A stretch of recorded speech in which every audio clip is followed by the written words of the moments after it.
Dengan garis pantai membentang sepanjang 57 km di wilayah pesisir selatan Pulau Jawa, Kabupaten Kebumen, Jawa Tengah memiliki potensi dalam mengembangkan usaha garam rakyat sekaligus potensi pariwisata dan perikanan laut.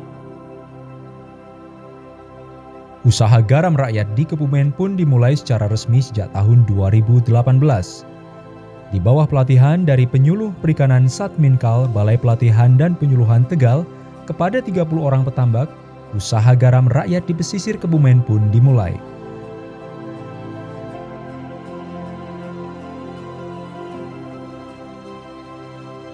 Usaha garam rakyat ini berkembang menjadi 12 kelompok petambak garam yang tersebar di berbagai desa. Di antaranya Desa Mirit, Petikusan, Kecamatan Mirit, Desa Kaibon, Kecamatan Ambal, Desa Tanggulangin, Kecamatan Klirong, dan Desa Surorejan, Waluyorjo, dan Sidoarjo di Kecamatan Puring. Garam dari usaha garam rakyat di Kebumen ini juga telah memiliki izin edar dari Badan POM dan bersertifikat SNI dengan kandungan NaCl mencapai 97,73%, yang artinya sudah layak konsumsi dan kualitas yang bagus untuk garam konsumsi beriodium, spa, serta produk kecantikan lainnya.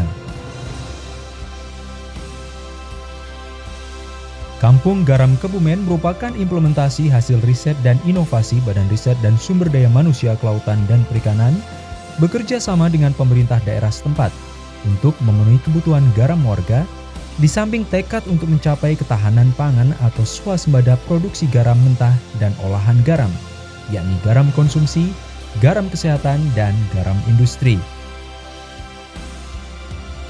Di sisi lain, pengembangan garam rakyat di Kabupaten Kebumen juga mendorong pertumbuhan destinasi wisata kampung garam dan pemberdayaan masyarakat pesisir dengan pendampingan penguatan kelembagaan kelompok dan koperasi.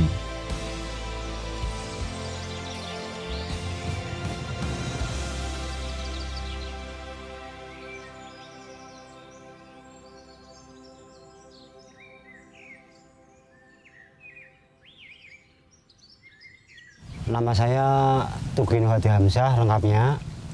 Saya dari Sidoarjo, Kecamatan Puring, Kabupaten Kebumen. Sekarang saya menjalani usaha yaitu untuk tambak garam. Saya di kelompok sebagai selaku Ketua Gugar Lestari Sejahtera di Desa Sidoarjo, Kecamatan Puring, Kabupaten Kebumen.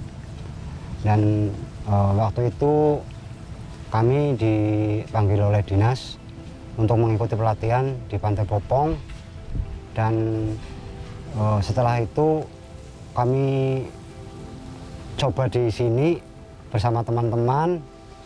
Waktu itu ada pro kontra antara saya dengan teman-teman di kelompok tadinya ya. Tapi setelah hasil, mereka malah sekarang mendukung, dan pertumbuhan kelompok di sini juga udah cukup lumayan. Di Sidoarjo sekarang udah ada 7 atau 8 kelompok yang udah punya STDK. Mereka juga usaha di garamnya.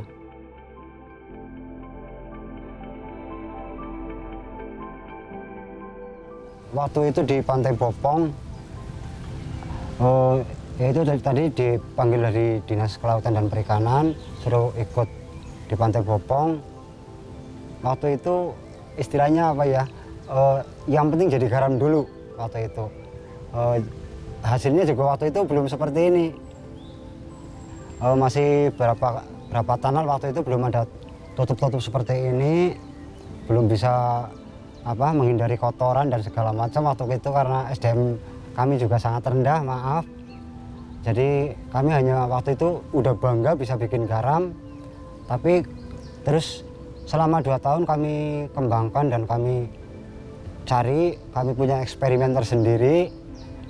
Akhirnya bisa ketemu dengan hasil yang lebih putih dan lebih memuaskan ini. Ini masih organik, murni. Kalau dulu kan putihnya putih susu, kalau sekarang udah putihnya putih jernih gitu. Itu yang dari BP3 Tegal waktu itu masih agak putih susu karena paling berapa tunnel ya, 5-6 tunnel waktu itu. Kalau sekarang udah bisa sampai 12 kali penyaringan.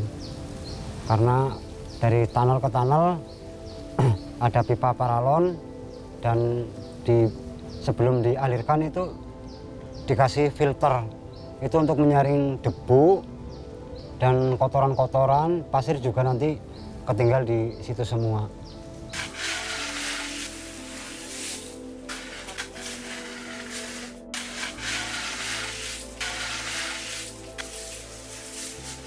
Punya saya sendiri yang swadaya pertama 7 tunnel, swadaya kedua 5, sekarang 14, 3 lokasi. Itu punya saya, kelompok Lestari Sejahtera. Kalau Makmur Sentosa sudah 2 titik, Makmur Sentosa sudah 2 titik, terus Saramulyo 1 titik, Sidasugi juga 2 titik, kelompok Sidasugi, Tirtomulyo sama Berkah Garsilum, terus Mugi Berkah juga baru 1 titik, 1 titik. Kalau punya saya udah alhamdulillah udah 3 titik. Tambah anggota saya punya dia swadaya sendiri, Bu. Dia punya modal bikin sendiri, penjualannya ikut di kelompok. Saramulyo 10, terus punya saya yang pertama 7 tambah 5, 17 tambah 5 22, jumlah tunnel semua ini ya. Terus untuk Makmur Sentosa 5 sama 5 10, sini 14, 28, udah lumayan, udah ratusan tunnel lebih lah udah di Sidoarjo.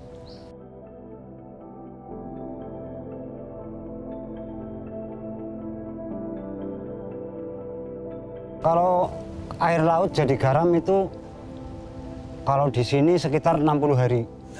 60 hari baru dengan BE 28 sampai 30 kita angkat, kita kumpulin, terus dikumpulin terus diayak. Diayak itu untuk mencari grade 1, 2, 3, 4. Kalau udah diayak, di masing-masing dipisah, terus ditiriskan. Seperti ini, ditiriskan. Nah itu nanti baru kita ke packing.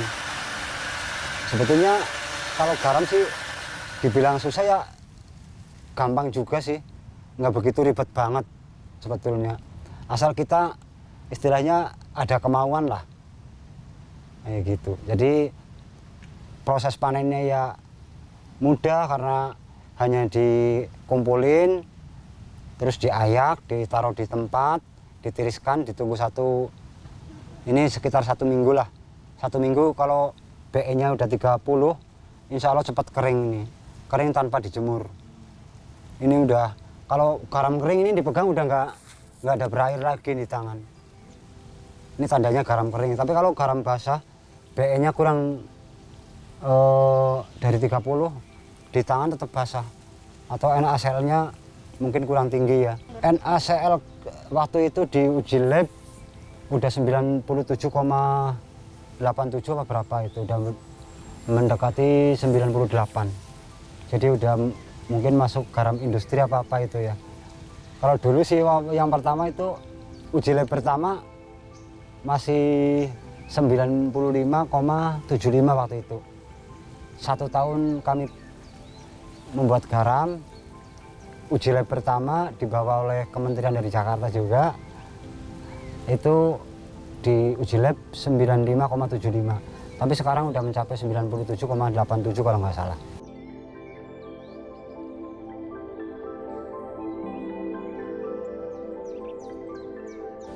Ini ya perbedaan ada.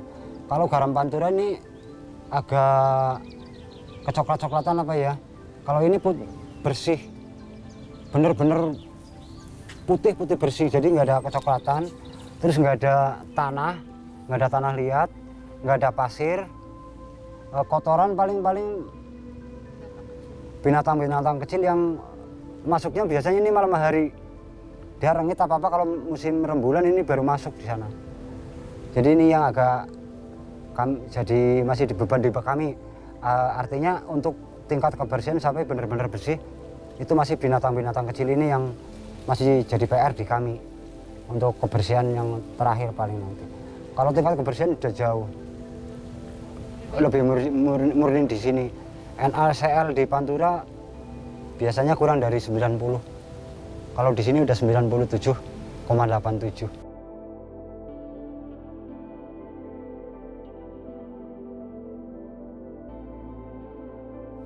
Yang kami produksi saat ini, yang konsumsi dimasuk di Koperasi Tanggulangin, kualitas 1 untuk spa, kesehatan sama kecantikan apa-apa itulah. Terus bisa buat untuk lulur, bisa buat untuk bomsal, rendam badan, batsal, terus ada juga untuk rendam kaki. Nanti kedepannya kami juga pengen bikin sampo dari garam, karena kami juga udah ada sampo garam. Di antaranya itu, selain untuk konsumsi, kelebihannya garam Kebumen ini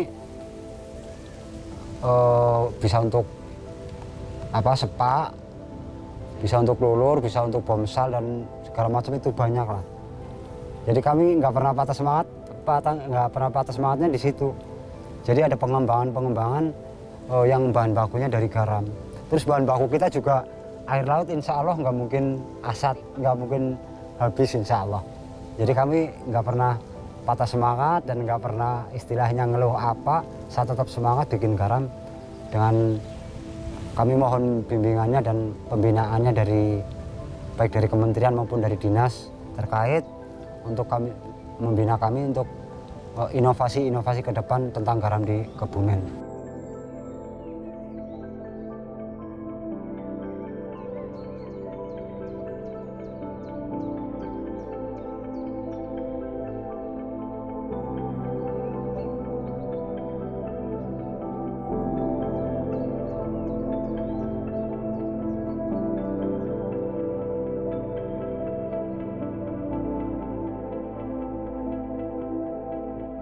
Ya, emang saya dulu di nelayan. Nelayan itu kan ada musimnya. Kalau musim kita istilahnya di laut panen, kita ada hasil. Kalau enggak.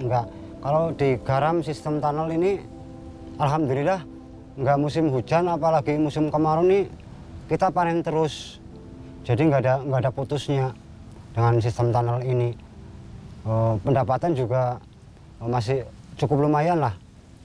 Teman-teman kenapa belum sebagian belum ikut ke petambak garam, mungkin karena juga ada sedikit pemodalan dan yang lain sebagainya. Mungkin ada pekerjaan-pekerjaan yang lain yang belum bisa ditinggalkan sama mereka. Kalau misalnya pendapatan, kalau menurut saya sih jauh lebih berhasil yang di petambak garam daripada jadi nelayan. Karena nelayan paling-paling 1 tahunnya beberapa bulan, kalau garam ini kan non-stop, nggak ada habisnya.